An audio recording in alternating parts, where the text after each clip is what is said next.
Hey everybody, how are you? Hopefully you're having a good week.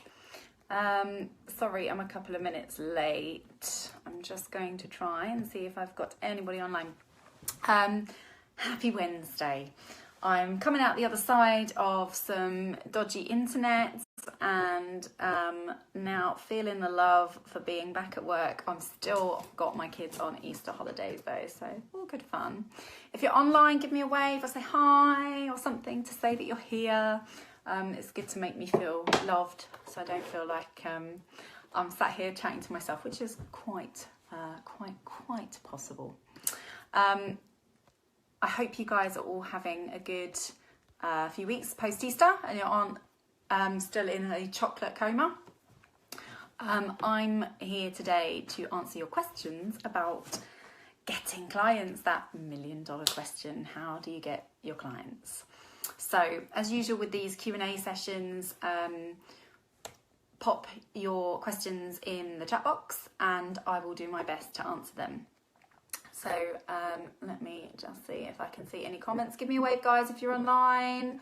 I can see there's a few of you. Otherwise, I'll just kick off. So I'm going to start by talking to you about what I think the top 3 things to remember are when you're thinking about getting clients. And then, as I say, just come in with questions. I've already got a pre-submitted question, so I can answer that as well.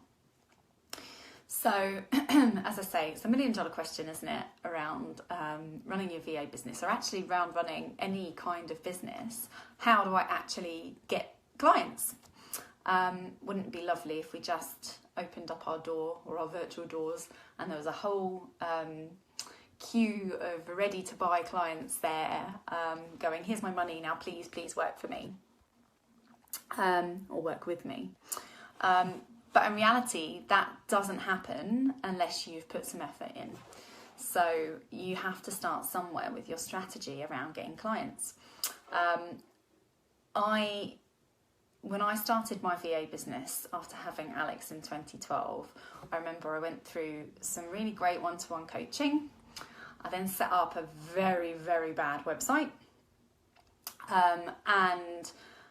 But with, love and my services and my pricing and all the stuff on, and kind of targeting small businesses, and then was shocked that 2 weeks, 3 weeks, 4 weeks went by, and I'd got a client that I'd picked up from working with him previously, but was shocked as to why there were no clients banging on my doors. There I was going, where are these people that are meant to be looking for VAs?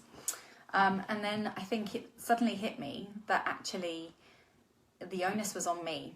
I was so used to being an employee and having work given to me, or having a real remit around what I was doing, there always being a readily available pot of work, that I wasn't used to going out and getting my own business. Hello guys, I'm just going to say quick hellos to Kathy, Helena, hello Kerry, hello Rachel, Vicky, hello Dot, hello Carmen, hello Rebecca, hello Jules, my love. So yes, I was a bit shocked as to why these people weren't banging on my door going, hey, please, lovely VA, work with me. But it suddenly became apparent that I was going to have to be the one that put the work into getting those clients. And I knew it wasn't going to be easy, but I knew that I needed to be the person that did it. Hey Hazel. So, on reflection, I think the top 3 things you need to do, if you're sitting here, if you're that person sitting there going, I have no idea how to get clients, I think the first thing I would tell you to do is to sit down and really think about who your ideal client is. Understanding who it is that you're trying to market to is absolutely essential to the rest of your business. It underpins everything, in my opinion. And you need to really understand them. So in my opinion, it's no good going, I am a VA and I want to work with small businesses, or I'm a VA and I want to work with entrepreneurs. It's not specific enough. You need to know about these people.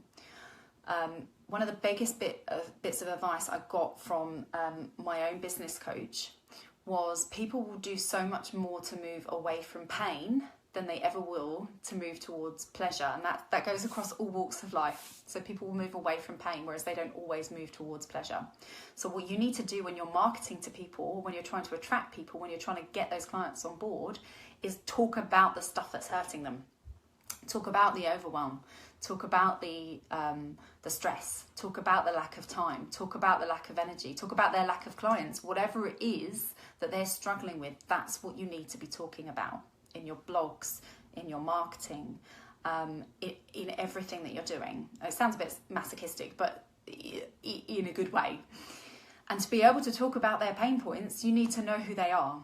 So are they mums running online businesses that never get any sleep and are tired and juggling a toddler that's, running around their feet whilst they're trying to work? What is their problem? So you really need to sit there and delve down into who they are to start with. Number 2 is think about what you're good at. So really, I've got a better way of explaining that, but really you need to think about harnessing your expertise. So rather than sitting there and going, I'm going to talk about the fact that I'm a VA and I can provide VA support, not specific enough. Think about what you're good at. So are you an absolutely amazing diary manager? Do you organise the crap out of people? Talk about that. Are you good at being efficient and systemising things and putting processes in place? Talk about that. Are you a creative? Are you good at coming up with amazing visuals or social media memes and all of that sort of stuff? Talk about that. So again, it goes back to this being specific.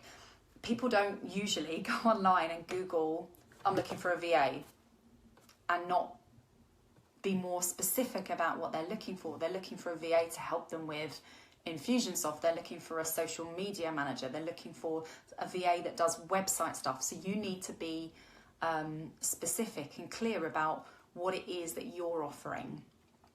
So think about what your expertise is. Think about what you enjoy doing. Think about what you've been told you're good at. Think about where your skill sets lie, where your superpowers lie, and don't talk about the rest of the stuff, or offer it and maybe outsource it to someone else, but don't talk about it as your main thing. You can't be this generic VA that offers support to entrepreneurs. You need to be a tech heavy VA that offers, remote support to creative coaches or something.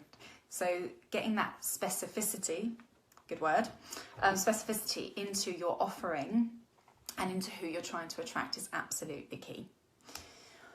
So then number 3 is you've got to go out there and find them. So again, it's no good going back to my story of sitting there with my really quite under average website and wondering why there was nobody knocking on my door. That transformed for me when suddenly I realised I had to go out and get them. And by going out there and getting them, I'm not talking about necessarily running out the door and going to networking meetings. I know there'll be those of you there exactly like I was, which was young baby or other things going on in your life that mean that you have chosen virtual working to be at home. And the thought of either you can't fit it into your day getting out to meet people, or the thought of going and standing in front of someone and doing a 1-minute pitch makes you physically sick. I was that person. You don't have to go out to face-to-face networking. There's real benefits to going out to face-to-face networking because you get to talk about your business. It's really good for a confidence builder. And there is really no substitute for that connection that you make with people